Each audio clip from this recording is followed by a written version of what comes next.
हमारा आज का विषय है मोह। मोह का अर्थ होता है एक ऐसा आकर्षण जिससे छूटा ना जा सके, ऐसा खिंचाव जिस पर हम काबू ना पा सकें।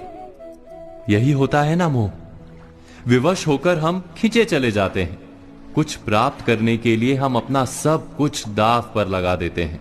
वो मोह का पात्र कोई व्यक्ति हो सकता है, सत्ता हो सकती है, संपत्ति हो सकती है, कोई वस्तु हो सकती है, या शराब और जुए जैसा कोई व्यसन हो सकता है। जिस प्रकार लोहा चुंबक से छूट नहीं सकता, वैसे ही हम अपने मोह से छूट नहीं पाते।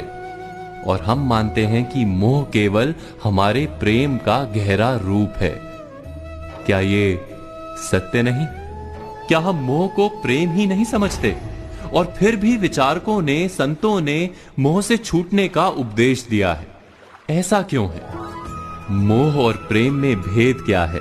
हम विचार कर रहे थे मोह के विषय में। हमें तो सदा ही हमारे मन का मोह प्रेम लगता है, किंतु गहराई से विचार करेंगे तो हम तुरंत ही जान पाएंगे कि प्रेम और मोह के बीच एक बुनियादी भेद है।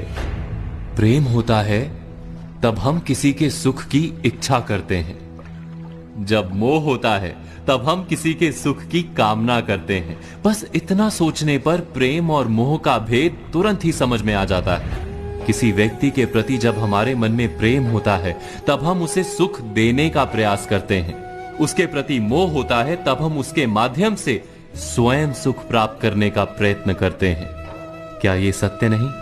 प्रेम के केंद्र में हम नहीं होते, मोह के केंद्र में केवल हम होते हैं।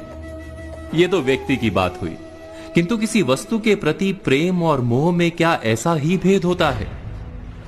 विचार कीजिए। यदि हमें सत्ता और पद के लिए प्रेम है तो हम क्या करेंगे? स्वयं अपने आप को उस सत्ता या पद के लिए योग्य बनाएंगे। किंतु यदि मोह है तो हम उसे प्राप्त करने के लिए किसी भी प्रकार का अनुचित कार्य करने को तैयार हो जाएंगे। संपत्ति के लिए प्रेम है तो हम मेहनत करेंगे, यदि मोह है तो चोरी करेंगे। क्या ये सत्य नहीं? हम विचार कर रहे थे मोह के विषय में। जिस वस्तु या व्यक्ति के लिए हमें मोह होता है, हमारे सारे सुख का आधार हम उसे ही मान लेते हैं। जब वो प्राप्त नहीं होता तो हमारे मन में विक्षिप्तता प्रवेश करती है, जुनून पैदा हो जाता है। रात दिन हम उस व्यक्ति या वस्तु को प्राप्त करने के बारे में सोचते हैं। उसे प्राप्त करने के लिए उचित अनुचित का विचार नहीं करते। यही कारण है कि मोह से भरा व्यक्ति स्वयं को और समाज को हानि पहुंचाता है। तो क्या इस मोह से बचना इतना कठिन है? नहीं। मोह से छूटने का सरल सा उपाय है। मोह को प्रेम में परिवर्तित कर दें। अर्थात बस इतना जान लें कि हमारा सुख और दुख किसी व्यक्ति या वस्तु के कारण नहीं हो सकता। सुख और दुख ये तो हमारे अंतर का व्यापार है, हमारी आत्मा का स्वभाव है। जैसे ही हम किसी को अपने सुख का आधार मानना बंद करते हैं, क्या तुरंत ही हमारा पागलपन नहीं छूट जाता?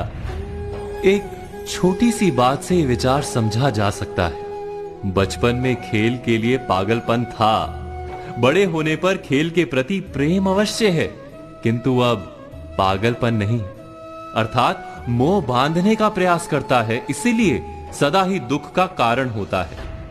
प्रेम मुक्ति देता है, इसीलिए सदा ही सुख का आधार बनता है। इस पर विचार अवश्य कीजिएगा।